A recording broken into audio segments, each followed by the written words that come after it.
కూడా బాగుండాలి మనస్ఫూర్తిగా కోరుకుంటున్నాను. శీతాకాలం కదా!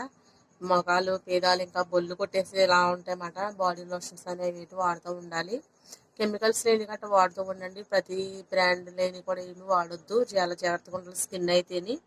ఈ టైంలో ఏమైనా కాలిన పుండ్లు కూడా మానవు ఫ్రెండ్స్. మీరు గుర్తుపెట్టుకోండి. శీతాకాలం అనేది గమ్ముని తెగిన గమ్ముని కాలిన పుండ్లు కూడా గమ్ముని తగ్గమాట. చాలా జాగ్రత్తగా ఉండాలి. పొయ్యి దగ్గర గట్ట అయితే చలి వేస్తుందని కొంతమంది పల్లెటూరులో పొయ్యిల దగ్గర కూర్చుంటారు. చాలా జాగ్రత్తగా ఉండాలి. బట్టలు కూడా సిల్క్ బట్టలు, పాలిస్టర్ బట్టలు అటువంటివి గట్ట వాడకూడదు. మంచిగా వేసుకుని చాలా జాగ్రత్తగా కూర్చోవాలి మంటల దగ్గర అయితే. మొన్న జరిగిన సిచ్యువేషన్ చూపిస్తాను.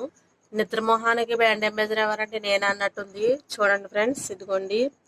ఈ విధంగా అయితే పొయ్యి దగ్గర కూర్చున్నాను నేను. ఎలా కాలిందో కూడా తెలీదు.